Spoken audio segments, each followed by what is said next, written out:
నమస్తే HCV news కి స్వాగతం. ముందుగా ముఖ్యాంశాలు. రాజకీయ సామాజిక ఆధ్యాత్మిక సేవల్లో సైతం ఎడ్లపాటి ఘనాపాటి 107వ జయంతి వేళ అభిమానుల నివాళి.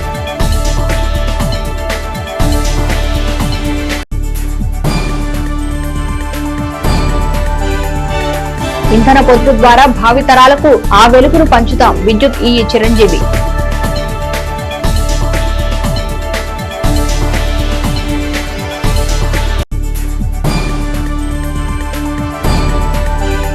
శరణాగతి గోష్ఠి నిర్వాహకుడు శ్రీ నరేంద్ర రామానుజ దాస స్వామి ఆధ్వర్యంలో విశేషంగా ప్రారంభమైన ధనుర్మాస తిరుప్పావై వ్రత పూజలు.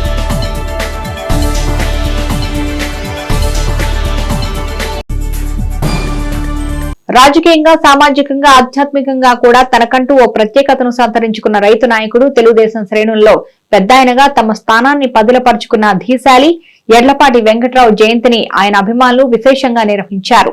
స్థానిక బురిపాలెం రోడ్లోని ఎడ్లపాటి వెంకట్రావు నివాసంలో సోమవారం ఆయన 107వ జయంతిని పురస్కరించుకొని నిర్వహించిన కార్యక్రమంలో అభిమానులు ఎడ్లపాటి విగ్రహానికి పూలదండ వేసి నివాళి అర్పించారు. ఉమ్మడి గుంటూరు జిల్లాతో పాటుగా దేశవ్యాప్తంగా కూడా వివిధ పార్టీల నాయకులతో ఎడ్లపాటి వెంకట్రావుకు ఉన్న పరిచయాలను, ఆయనకు లభించిన పదవుల ద్వారా అందించిన ప్రజాసేవలను ప్రస్తావిస్తూ అభిమానులు ఎడ్లపాటి వెంకట్రావుకు ఘనంగా నివాళి అర్పించారు. ఈ కార్యక్రమంలో విఎస్కే ప్రసాద్, సుంకర హరికృష్ణ, ఎడ్లపాటి రఘునాథ్, ఇంజనీర్ సుబ్రహ్మణ్యం, ఈదర వెంకట పూర్ణచంద్, నన్ననేని నరసింహారావు, వంగా సామిరెడ్డి, రమ్య తదితరులు పాల్గొన్నారు. పెద్దలు, పూజ్యులు, గౌరవనీయులు, పితృ సమానులు శ్రీ ఎడ్లపాటి వెంకట్రావు గారి కీర్తిశేషులు శ్రీ ఎడ్లపాటి వెంకట్రావు గారి 107వ జయంతిని పురస్కరించుకొని ఈరోజు పెద్దలందరూ కూడా ఆయన నివాళులు అర్పించడానికి కార్యక్రమానికి వచ్చేయడం జరిగింది. రాజకీయాల్లో ఒక ఆదర్శవంతమైనటువంటి వ్యక్తిత్వం నడిపినటువంటి వ్యక్తి శ్రీ ఎడ్లపాటి వెంకట్రావు గారు. అలాంటి వ్యక్తి ఇప్పుడున్నటువంటి రాజకీయాల్లో అలాంటి వ్యక్తి బాటలోనే మనందరం నడిచే రాజకీయాల్లో మంచి ఒక వాతావరణాన్ని తీసుకురావడానికి అందరం కూడా కృషి చేసి ఆయన ఆదర్శంగా తీసుకొని అందరం కూడా ముందుకు నడవాలని చెప్పి మనస్ఫూర్తిగా కోరుకుంటూ ఆయనకు ఒకసారి ఘనమైన నివాళులు అర్పించుకుంటూ ఆయన ఆత్మకు శాంతి జరగాలని, ఆయన బాటలోనే మనం అందరం కూడా నడిచి మంచి పేరు తెచ్చుకోవాలని చెప్పి మనస్ఫూర్తిగా కోరుకుంటూ ఆయనకు ఒకసారి నా ఘనమైన నివాళులు అర్పిస్తూ నేను సెలవు తీసుకుంటాను. స్వర్గీయ ఎడ్లపాటి వెంకట్రావు గారి 107వ పుట్టినరోజు సందర్భంగా వారిని స్మరించుకుంటూ ఈనాడు మేమందరం కూడా వారి నివాసానికి వచ్చి వారికి ఘనమైన నివాళులు అర్పించడానికి వచ్చాం. తన సుదీర్ఘమైనటువంటి రాజకీయ చరిత్రలో ఎక్కడ కూడా మచ్చపడకుండా దాదాపు 60-70 సంవత్సరాలు రాజకీయాల్లో ఆయన పట్టభద్రులు, ఒక లాయర్గా ఎంతోమందికి సేవ చేయటమే కాకుండా ఒక ఎమ్మెల్యేగా, ఒక మంత్రిగా, వ్యవసాయ శాఖ మంత్రిగా, న్యాయశాఖ మంత్రిగా, రాజ్యసభ సభ్యుడిగా, జిల్లా పరిషత్ చైర్మన్గా, తెలుగుదేశం పార్టీ పాలిట్ బ్యూరో సభ్యుడిగా సుదీర్ఘమైనటువంటి రాజకీయ చరిత్రలో మేమందరం కూడా ఆయన దగ్గర ఎన్నో ఓనమాలు పాఠాలు నేర్చుకున్నాం. ఎప్పుడు కూడా ప్రేమించబడు ప్రేమతత్వం ఆయన ఎప్పుడు కూడా ఎవరిని ద్వేషించేవాడు కదా వ్యక్తి. అలాంటి మహానుభావుడు ఎప్పుడు నేను ఆయనతో దాదాపు 30 సంవత్సరాల నుంచి మరి ఆయన అమ్మటే ఉంటూ ఆయన దగ్గర నీతి వాక్యాలు కానివ్వండి, రాజకీయాలంటే ఎలా ఉండాలి, అందరినీ ప్రేమించు, కొందరిని నమ్ము, నీ దోవన నువ్వు నడుచుకో, ఇది ఆయన సూక్తి.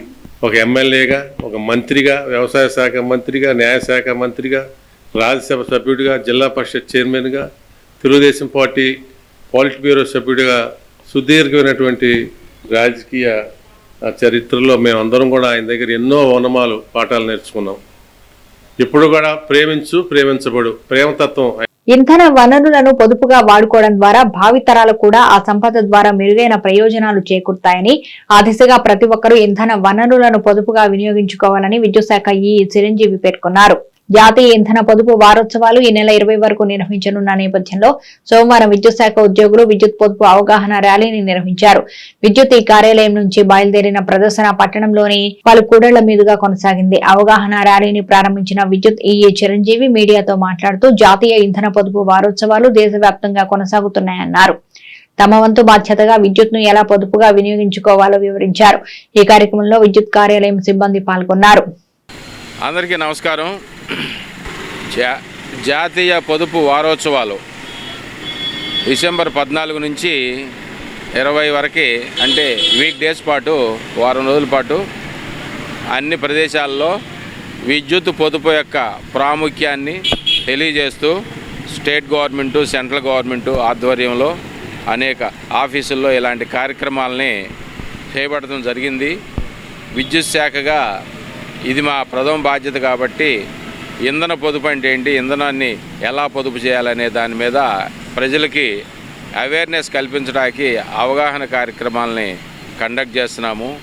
ఇంధన పొదుపు అంటే, ఇంధనం అంటే విద్యుత్తు, బొగ్గు, రకరకాల ఇంధనాలు, ఆయిల్స్, నీరు, ఆల్సో ఇంధనం, రకరకాల ఆయిల్స్, నీరు, బొగ్గు, విద్యుత్తు, ఇలాంటివన్నీ కూడా ఇంధనాలు, గ్యాసు, ఇవన్నీ కూడా ఇంధనాలే కదా, శక్తి అన్నమాట. ఇవన్నీ కూడా ఎలా పొదుపుగా వాడుకోవాలి. పొదుపుగా వాడుకోకపోతే ఏముంది, భావితరాలకు అయిపోతుంది. ఇప్పటికే బొగ్గు గనులు అన్నీ మనకు తగ్గిపోయినాయి, రకరకాల ఇంధనాలు తగ్గిపోయినాయి, డ్యామ్స్లో వాటర్ సోర్సులు తగ్గిపోయినాయి, నీళ్ళు కూడా మనకి చాలా కొరత రావట్లా. అంటే ఏంటంటే విచ్చలవిడిగా వాడటం వల్ల గతంలో మనకి వనరులు తగ్గిపోతున్నాయి అన్నమాట. అవి ఉన్న వనరుల్ని వృద్ధి చేసుకుంటూ భావితరాలకు కూడా ఉండేటట్టుగా జాగ్రత్తగా పొదుపుగా వాడుకుంటూ మనకి కరెంటు కూడా ఎంతవరకు కావాలో అంతవరకే వాడుకోవాలా. విద్యుత్ శాఖ తరఫున మేము కూడా అవేర్నెస్ ప్రోగ్రామ్స్ కండక్ట్ చేస్తున్నాము. మా స్టాఫ్ని అవేర్నెస్ చేస్తున్నాము. స్టాఫ్ పబ్లిక్లోకి వెళ్ళి ఇంధనం అంటే ఏంటి, ఇంధన పొదుపు ఎలా ఉండాలి అనేది మా స్టాఫ్ కూడా వాళ్ళ యొక్క పనిచేసే ప్రదేశాల్లో ఇవన్నీ కూడా ప్రజలకు అవేర్నెస్ కల్పిస్తున్నారు. ఇది కూడా ప్రజలందరూ కూడా అర్థం చేసుకుని ఇంధన పొదుపు పాటిస్తూ భావితరాలకి కూడా ఇంధనం మన ద్వారా కొరత వేస్ట్ కాకోకుండా ఎంతవరకు కావాలో అంతవరకు వాడుకుంటూ ఇవన్నీ కూడా పాటించి వాళ్ళు కూడా పొదుపుగా ఉంటారని ఈ సందర్భంగా తెలియజేస్తున్నాను. అందరికీ నమస్తే. ధనుర్మాస ప్రాధాన్యతా క్రమంలో శరణాగతి గోష్ఠి నిర్వహణలో సోమవారం శ్రీ గోదా రంగనాథుల తిరుప్పావై వ్రత దీక్షా పూజలను సుప్రభాత సేవతో ప్రారంభించారు. పూజ్య శ్రీ చిన్నజీవ స్వామి మంగళ శాసనంతో శరణాగతి గోష్ఠి సంస్థ నిర్వాహకులు శ్రీ నరేంద్ర రామానుజదాస స్వామి ప్రత్యక్ష పర్యవేక్షణలో జనవరి 13 వరకు నిత్య పూజలతో కొనసాగే కార్యక్రమాలను శ్రీ నరేంద్ర రామానుజ స్వామి ప్రారంభించారు. ఈ సందర్భంగా ప్రతిరోజు నిర్వహించే పూజా విధులను స్వామి మీడియాకు వివరించారు. ప్రతినిత్యం అభిషేక పూజలు, గోదాదేవి పూజలు, ప్రవచన గోష్ఠి, ప్రసాద వితరణ కార్యక్రమాలతో పాటు ప్రతి శుక్రవారం సామూహిక లక్ష్మీనారాయణ పూజ ఉంటుందన్నారు. కాగా ధనుర్మాస విశిష్టత క్రమంలో భక్తులు కృష్ణ దీక్షను స్వీకరించారు. ఈ కార్యక్రమాలకు శరణాగతి గోష్ఠి సభ్యులు సహకరించారు. జయ శ్రీమన్నారాయణ. శ్రీ శ్రీ శ్రీ త్రిదండి చిన్నజీవ స్వామి మంగళాశాస్త్రములతో మన శరణాగతి గోష్ఠి ట్రస్ట్ వారి యొక్క ఆధ్వర్యంలో గత 11 సంవత్సరాలుగా మన తెనాల్లో ధనుర్మాస వ్రత మహోత్సవాన్ని నిర్వహిస్తూ ఉన్నాం. ఈ సంవత్సరం కూడా మన విఎస్ఆర్ కాలేజీ కాలవ రోడ్లో ఈ ధనుర్మాస వ్రత మహోత్సవాన్ని అత్యంత వైభవోపేతంగా అందరికీ కూడా చక్కగా ఒక ఆదర్శవంతమైన వ్రతం, 10 మంది బాగుండాలి, ఈ లోకమంతా బాగుండాలి, అందరూ కూడా చక్కగా ప్రేమతో అనురాగాలతో అందరూ కూడా మెలగాలని ఈ ధనుర్మాస వ్రత మహోత్సవాన్ని మనం నిర్వహించుకుంటూ ఉన్నాం. ఈ కార్యక్రమాన్ని ఈరోజు ఆరంభం చేసాం. 16/12/2024 సోమవారం రోజున మనం చక్కగా ఉదయం తిరుమంజన మహోత్సవంతో చక్కగా ఆరంభం చేసి జనవరి 13, 2025 దాకా ఈ కార్యక్రమాన్ని మనం నిర్వహించాలని మన శరణాగతి గోష్ఠి ట్రస్ట్ వారు చక్కగా ఈ కార్యక్రమాన్ని నిర్వహిస్తున్నాం. యేసుక్రీస్తు జననం ప్రపంచ మానవాళికి దిక్సూచి అని వేమూరు ఎమ్మెల్యే నక్క ఆనంద్ బాబు అన్నారు. వేమూరు మండలం పోతుమారు గ్రామంలో ఏర్పాటు చేసిన స్టార్ ఫెస్టివల్ సెమీ క్రిస్మస్ వేడుకల్లో ముఖ్య అతిథిగా ఆయన పాల్గొన్నారు. ఈ సందర్భంగా ఏర్పాటు చేసిన క్రిస్మస్ స్టార్ ను ఎమ్మెల్యే ఆనంద్ బాబు ప్రారంభించి సెమీ క్రిస్మస్ కేక్ ను కట్ చేసి క్రిస్మస్ నూతన సంవత్సర శుభాకాంక్షలు తెలిపారు. ఈ సందర్భంగా ఆయన మాట్లాడుతూ యేసుక్రీస్తు బోధనలు ఆచరణీయమని పేర్కొన్నారు. ప్రపంచంలో అత్యధిక శాతం ప్రజలు క్రిస్మస్ పర్వదినాన్ని ఎంతో వేడుకగా జరుపుకుంటారని, అలాంటిది నెల రోజుల ముందుగానే ఈ వేడుకలను ప్రారంభించడం ఆనందదాయకమన్నారు. యేసుక్రీస్తు చూపిన సన్మార్గంలో ప్రతి ఒక్కరూ నడుచుకోవాలని ఆయన సూచించారు. ఈ కార్యక్రమంలో మార్కెట్ యార్డ్ మాజీ చైర్మన్ జొన్నలగడ్డ విజయబాబు, జనసేన పార్టీ నాయకులు ఊసా రాజేష్, మాజీ ఎంపీపీ దండే వెంకట సుబ్బారావు, టీడీపీ నాయకులు దొప్పలపూడి సుధాకర్, కూచిపూడి రవికాంత్, వినయ్, అమ్మిశెట్టి కిషోర్, కూచిపూడి ప్రసాద్, గోసే సురేష్, కీర్తి ప్రభాకర్ రావు, ఈపురు రమేష్, పాస్టర్ జయకుమార్, యూత్ సభ్యులు పాల్గొన్నారు. మత విభేదాలు లేకుండా, కుల విభేదాలు లేకుండా అందరూ కలిసికట్టుగా జీవిస్తాం. చాలా ప్రశాంతమైన పోతుమారు గ్రామం.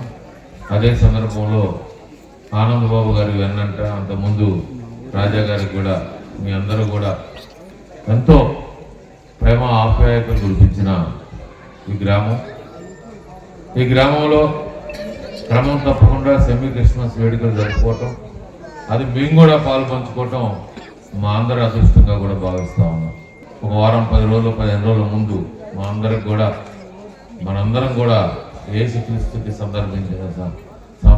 సందర్భంగా జన్మదిన సందర్భంగా జరిగే వేడుకల్లో పాల్గొంటాం. ఒక రకంగా అదృష్టం. ఈ రోజున మీ అందరికీ తెలుసు, ఈ రోజున క్రీస్తు జననం గురించి, మరణం గురించి బైబిల్ ద్వారా అనేక రకాలుగా మీ అందరికీ కూడా క్రీస్తు ఎందుకు జన్మించవలసి వచ్చింది, ఈ ప్రపంచంలో క్రీస్తు ఎలా 33 సంవత్సరాల జీవితాన్ని మనందరి మధ్య ఎలా గడిపాడు. మా భాష గారు చెప్పినట్టుగా చాలా చిన్న గ్రామం అని చెప్పాడు. చిన్న గ్రామం అయినా మీరందరూ కూడా ఎంతో పెద్ద మనసు కలిగినటువంటి వాళ్ళు. మీరు నిర్వహిస్తా ఉన్నారు, నేను పాల్గొంటా ఉన్నా. అధికారం ఉన్నా లేకపోయినా 2009 నుంచి 14 దాకా నేను ఎమ్మెల్యేగా ఉన్నా కానీ ఇక్కడ అధికారం లేదు రాష్ట్రంలో. అయినా ప్రతి సంవత్సరం నన్ను ముఖ్య అతిథిగా ఆహ్వానించి నేను ఈ కార్యక్రమాల్లో పాల్గొనే అవకాశం ఇచ్చేవాడు. మళ్ళా మంచి పరిపాలన వచ్చింది. చంద్రబాబు నాయుడు గారి నాయకత్వంలో ఇవాళ మంచి పరిపాలన ఈ రాష్ట్రంలో కొనసాగుతూ ఉంది. ముఖ్యంగా మన వర్గాలకి మేలు చేసేటటువంటి ఆదరణపూర్వకమైనటువంటి పరిపాలన ఇవాళ వచ్చింది. 5 ఏళ్ళు కూడా ఒక చీకటి అధ్యాయం, అనేక రకాల ఇబ్బందులు పడ్డారు. ఆ ఇబ్బందులన్నీ కూడా, ఆ చీకట్లన్నీ కూడా తొలగిపోతా ఉన్నాయి. ఇలా క్రిస్మస్ దినాల్లో స్టార్ ఏ విధంగా వెలుగులు విరజిమ్మిద్దో అదేవిధంగా మన జీవితాల్లో వెలుగులు విరజిమ్మాలని చెప్పి ఆ దేవాతి దేవుడైనటువంటి యేసు ప్రభుని మనస్ఫూర్తిగా ప్రార్థిస్తూ ఆయన చూపించినటువంటి ప్రేమ, కరుణ, దయ పూర్వకమైనటువంటి జీవనం మనం సాగించాలి. ప్రతి ఒక్కరిని పక్కవాడిని ప్రేమించి మనకున్న దానిలో ప్రతి ఒక్కరిని ప్రేమపూర్వకంగా చూసి ముందుకు నడవాలని చెప్పి ఆ విధంగా నడిచే దానిలో మన తరమే కాదు, మన బిడ్డలు ఇలా ఉన్నటువంటి యువత ప్రజా సమస్యల పరిష్కారం దిశగా ప్రతి సోమవారం మున్సిపల్ కార్యాలయంలో నిర్వహించే గ్రీవెన్స్ సేవలను సమస్యలు ఉన్న ప్రజలు సద్వినియోగం చేసుకోవాలని మున్సిపల్ కమిషనర్ బి శేషన్న పేర్కొన్నారు. సోమవారం మున్సిపల్ కార్యాలయంలో కమిషనర్ బి శేషన్న అధ్యక్షతన గ్రీవెన్స్ కార్యక్రమాన్ని నిర్వహించారు. ఈ సందర్భంగా కమిషనర్ శేషన్న మీడియాతో మాట్లాడుతూ గ్రీవెన్స్ ప్రాధాన్యతను వివరించారు. ప్రభుత్వం అందించే పథకాలను సద్వినియోగం చేసుకుంటూ ఆ క్రమంలో ఎటువంటి సమస్యలు ఉన్నా తమ కార్యాలయంలో నిర్వహించే గ్రీవెన్స్ ద్వారా పరిష్కరించడం జరుగుతుంది అన్నారు. తక్షణ పరిష్కారానికి నోచుకోని సమస్యలు ఉంటే సమస్య తీవ్రతను గుర్తించి తగు విధంగా చర్యలు తీసుకోవడం జరుగుతుంది అన్నారు. ఈ కార్యక్రమంలో అసిస్టెంట్ కమిషనర్ లక్ష్మీపతి, ఎంఈఓ ఎం లక్ష్మీనారాయణ, ఏఈ బి బాలాజీ తదితరులు పాల్గొన్నారు. అందరికీ నమస్కారం అండి. ప్రభుత్వము ప్రతి సోమవారం నాడు ప్రజా సమస్య పరిష్కార వేదిక అనే కార్యక్రమాన్ని పెట్టారు. అందులో భాగంగానే కార్యక్రమాలు అయితే ఇందులో భాగంగా జిల్లా కలెక్టర్ గారు నిన్న ప్రెస్లో చెప్పారు. ప్రెస్లో జిల్లా స్థాయిలో, డివిజన్ స్థాయిలో, అలాగే యూఎల్బీ స్థాయిలో కూడా అవుద్దని చెప్పారు.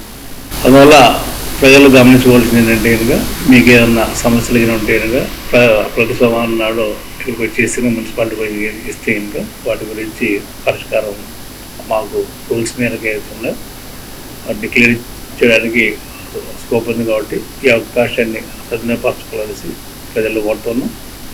ఏ సమస్య వచ్చినా కూడా దానికి సాల్వేషన్ విధంగానే మా యొక్క ప్రయత్నాలు ఉన్నాయి. దీన్ని గమనించుకోవాలి. అదేవిధంగా ప్రజలు కూడా సహకరించాలి. ప్రభుత్వం ఇస్తున్నటువంటి సేవలు ఏవైతున్నాయో వాటిని సద్వినియోగపరుచుకొని మన ప్రాంతాన్ని పరిశుభ్రంగా ఉంచుకున్నటువంటి యొక్క క్రమంలో మనందరూ కూడా సహకరించాల్సి ప్రజలను కోరుతా ఉన్నాం. సో ఏదైనా ఇష్యూస్ ఇలా ఉంటే ప్రతి సోమవారం నాడు ఇక్కడే ప్రోగ్రాం ఉంటుంది. సో ఈ యొక్క ప్రోగ్రాంలో మీ యొక్క సమస్యల గురించి ప్రస్తావించవచ్చు. రైతు సేవా కేంద్రాల్లోని ధాన్యం కొనుగోలు కేంద్రాల సేవలను రైతులు సద్వినియోగం చేసుకోవాలని, రబీ పంటలకు ఎంపిక చేసుకునే జొన్న, మొక్కజొన్న విత్తనాలు శుద్ధి చేసుకోవాలని మండల వ్యవసాయ అధికారి జి ప్రేమ్ సాగర్ పేర్కొన్నారు. సోమవారం స్థానిక వ్యవసాయ శాఖ కార్యాలయంలో మండల వ్యవసాయ అధికారి జి ప్రేమ్ సాగర్ మీడియాతో మాట్లాడుతూ రైతు సేవా కేంద్రాల్లో రైతులు ఆరబెట్టుకున్న ధాన్యం 17% తేమ ఉంటే ఎటువంటి తరుగు లేకుండా 75 కేజీల బస్తా 1,745 రూపాయలకు కొనుగోలు చేస్తున్నట్లు తెలిపారు. అదే క్వింటాల్ బస్తా 2,300కు కొనుగోలు చేస్తున్నట్లు తెలిపారు. రబీలో జొన్న, మొక్కజొన్న సాగు చేయాలనుకునే రైతులు విత్తనాలను విధిగా శుద్ధి చేసుకోవాలన్నారు. రైతులకు అవసరమైన ఎరువులను ఈ దఫా సొసైటీల ద్వారా విక్రయించే ఆలోచన ప్రభుత్వం చేస్తుందని తెలిపారు. అందరికీ నమస్కారం అండి. నేను వ్యవసాయ అధికారి తెనాలండి. నా పేరు ప్రేమ్ సాగర్. ప్రస్తుతం వరి పంట కోతలు జరుగుతూ ఉన్నాయి. దాదాపు 50% మనకు పంట కోతలు అయిపోయినాయి, ఇంకా జరుగుతూ ఉన్నాయి. బయట మార్కెట్లో ధాన్యం కొనుగోలు చేస్తున్నారు, మా దగ్గర కూడా ధాన్యం కొనుగోలు చేస్తున్నారు. జీడీసీఎంఎస్ స్టాఫ్ వాళ్ళు, ప్రొక్యూర్మెంట్ స్టాఫ్, సపోర్టింగ్ ఏజెన్సీ వాళ్ళు తేమ శాతం చూసి వాళ్ళ తేమ శాతం ఓకే అంటే మన రైతు సేవా కేంద్రం వాళ్ళ ద్వారా షెడ్యూలింగ్ ఇప్పించేసి, టోకెన్ ఇప్పించేసి తర్వాత మనం ధాన్యం కొనుగోలు చేస్తున్నాం. ఎటువంటి ధాన్యం కొనుగోలులో ఎటువంటి ఇబ్బందులు లేవు. కాబట్టి రైతు సోదరులందరూ 17 తేమ శాతం వస్తే ఎటువంటి తరుగు లేకుండా మేము తీసుకుంటాము. 17 నుంచి 22% లోపల ఉంటే కింటాకి 1 కేజీ తరుగు చొప్పున ఒక్కొక్క శాతానికి పెరుగుతూ ఉంటే అట్లా 5 కేజీల తరుగు లోపల తీసుకుంటాం. కాబట్టి దీన్ని గమనించి రైతు సోదరులందరూ, మనకు దేవుడి దయ వల్ల వర్షం కూడా తప్పుతూ ఉంది కాబట్టి మీరు ఆరబెట్టుకొని మా దగ్గరికి వస్తే 17% వస్తే గవర్నమెంట్ రేటు 17.45 75 కేజీల బస్తా, లేకపోతే కింటా 23-20 చొప్పున కామన్ గ్రేడియా వెరైటీ తీసుకోవచ్చు. కాబట్టి రైతులందరూ ఈ సదవకాశాన్ని వినియోగపరచుకోవాల్సిందిగా కోరుతున్నాం. సొసైటీల ద్వారా, లేకపోతే జీడీసీఎంఎస్ మార్కెట్ యార్డ్లో ఉన్న షాపు ద్వారా, లేకపోతే బురిపాలెంలో మిల్క్ సొసైటీ ఉంది, దాని ద్వారా ఎరువులు గవర్నమెంట్ ద్వారా తీసుకోవాల్సిందిగా కోరుతున్నాం. రైతు సోదరులు ఎవరైనా డీలర్లు కానీ కంప్లైంట్ చేసి ఈ విధంగా ఇబ్బంది పెడుతున్నారంటే వాళ్ళ మీద తగు చర్యలు తీసుకుంటాం. కాబట్టి డీలర్లందరూ అప్రమత్తంగా ఉండి రైతుకు కావలసిన ఎరువును తగిన రేటుకే ఇవ్వాల్సిందిగా కోరుకుంటూ సెలవు తీసుకుంటాం. ప్రజా సమస్యల సత్వర పరిష్కారం కోసం ప్రతి సోమవారం నిర్వహించే గ్రీవెన్స్ కార్యక్రమాన్ని తెనాలి సబ్ కలెక్టర్ కార్యాలయంలోనూ, అట్లే తెనాలి మండల తహసీల్దార్ కార్యాలయంలోనూ సోమవారం నిర్వహించారు. ఈ సందర్భంగా అధికారులు ప్రజల నుండి సమస్యల అర్జీలను స్వీకరించారు. కూటమి ప్రభుత్వం ఏర్పడ్డాక ప్రజా సమస్యల పరిష్కారానికి తగు ప్రాధాన్యత కల్పించి సమస్యల పరిష్కార దిశగా చర్యలు త్వరితగతిన తీసుకునేలా అధికారులకు స్పష్టమైన ఆదేశాలు ఉన్నాయి. ఈ క్రమంలో తెనాలి సబ్ కలెక్టర్ కార్యాలయంలో, మండల తహసీల్దార్ కార్యాలయంలో సోమవారం నిర్వహించిన గ్రీవెన్స్లో అధికారులు అర్జీదారు నుండి అర్జీలు స్వీకరించారు. డివిజన్ గ్రీవెన్స్లో 8 అర్జీలు వచ్చినట్లు సమాచారం. వీనిలో రెవెన్యూ విభాగానికి సంబంధించి 1, హౌసింగ్ విభాగానికి సంబంధించి 2, జీజీహెచ్కి సంబంధించి 1, ఆర్టీఓ విభాగానికి సంబంధించి 1, ఐసీడీఎస్ విభాగానికి సంబంధించి 1, డిఆర్డీఏ విభాగానికి సంబంధించి 1, మార్కెట్ యార్డుకు సంబంధించి 1 అర్జీ అందినట్లుగా అధికారులు తెలిపారు. గ్రీవెన్స్లో డివిజన్ స్థాయి వివిధ విభాగాల అధికారులు పాల్గొన్నారు. ఎస్బీఐ ఫ్యాన్ ఇండియా సేవా విభాగం మిత్ర ఫౌండేషన్ సంయుక్త ఆధ్వర్యంలో తెనాలి ఐసీడీఎస్ పరిధిలోని అంగన్వాడీ కేంద్రాల్లో సేవా కార్యక్రమాలు నిర్వహించారు. తెనాలి ఐసీడీఎస్ పరిధిలోని పినపాడు, భాస్కరరావుపేట ప్రాంతాల్లో గల అంగన్వాడీ కేంద్రాల్లో సోమవారం మిత్ర ఫౌండేషన్ హెల్త్ విభాగం చైర్మన్ లక్ష్మీరెడ్డి ఆధ్వర్యంలో స్టేషనరీ మెటీరియల్, ప్లే మెటీరియల్ పంపిణీ చేశారు. ఆయా అంగన్వాడీ కేంద్రాలకు రైస్ కుక్కర్, ప్లేట్లు, గ్లాసులు, water bottles, water filter, LED TV, పలకలు, బ్యాగులు పంపిణీ చేశారు. ఈ సందర్భంగా ఐసీడీఎస్ ప్రాజెక్టు అధికారిని కె సునీత స్వచ్ఛంద సంస్థలకు ధన్యవాదాలు తెలిపారు. ఈ కార్యక్రమంలో సూపర్వైజర్ కె సౌజన్యశ్రీ, 25వ ward councillor T Ramaiah, school HM Prakash Rao, anganwadi కార్యకర్తలు పాల్గొన్నారు. ఎస్సీ, ఎస్టీ, బీసీ, మైనార్టీ విద్యార్థులకు పెండింగ్ ఉన్న ఫీజు రీయింబర్స్మెంట్, విద్యా దీవెన నిధులను వెంటనే విడుదల చేయాలని వైఎస్ఆర్సీపీ మైనార్టీ సెల్ జిల్లా ప్రధాన కార్యదర్శి షేక్ సుభాని కోరారు. సోమవారం మండల కేంద్రం దుగ్గిరాలో మీడియాతో ఆయన మాట్లాడుతూ 3,840 కోట్ల ఫీజు రీయింబర్స్మెంట్ బకాయిలు పెండింగ్ లో ఉండడంతో డిగ్రీ, ఇంజనీరింగ్ విద్యార్థులకు ఇబ్బందులు ఎదురవుతున్నాయన్నారు. పరీక్షలు దగ్గర పడడంతో ఫీజు బకాయిలు విడుదల కాకపోవడం వల్ల కొన్ని ప్రైవేటు, కార్పొరేట్ విద్యా సంస్థల యాజమాన్యాలు వారిని తీవ్ర ఇబ్బందులకు గురి చేస్తున్నారన్నారు. ప్రభుత్వం స్పందించి వెంటనే నిధులను విడుదల చేసి బకాయిలు చెల్లించాలని సుభాని ప్రభుత్వాన్ని కోరారు.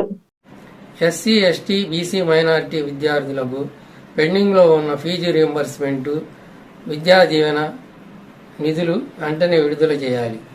3,840 కోట్ల రూపాయల ఫీజు రీయింబర్స్మెంట్ బకాయిలు పెండింగ్ లో ఉండడంతో డిగ్రీ, ఇంజనీరింగ్ విద్యార్థులకు ఇబ్బందులు ఎదురవుతున్నాయి. పరీక్షలు దగ్గరవడంతో ఫీజు బకాయిలు విడుదల కాకపోవడం వల్ల కొన్ని ప్రైవేట్, కార్పొరేట్ విద్యా సంస్థలు యాజమాన్యాలు వారిని తీవ్ర ఇబ్బందులకు గురి చేస్తున్నాయి. దీంతో పేద మధ్యతరగతికి చెందిన విద్యార్థులు ఆందోళనకు గురవుతున్నారు. వెంటనే నిధులు విడుదల చేసి బకాయిలు చెల్లించాలని ప్రభుత్వానికి విజ్ఞప్తి చేస్తున్నాం. వార్తలు ముగించే ముందు ముఖ్యాంశాలు మరోసారి. రాజకీయ, సామాజిక, ఆధ్యాత్మిక సేవల్లో సైతం ఎడ్లపాటి ఘనాపాటి 107వ జయంతి వేళ అభిమానుల నివాళి.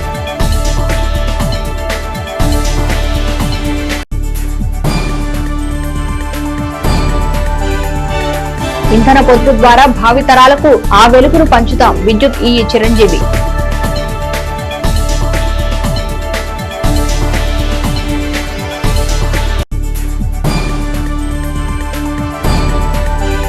శరణాగతి గోష్ఠి నిర్వాహకుడు శ్రీ నరేంద్ర రామానుజ దాస స్వామి ఆధ్వర్యంలో విశేషంగా ప్రారంభమైన ధనుర్మాస తిరుప్పావై వ్రత పూజలు.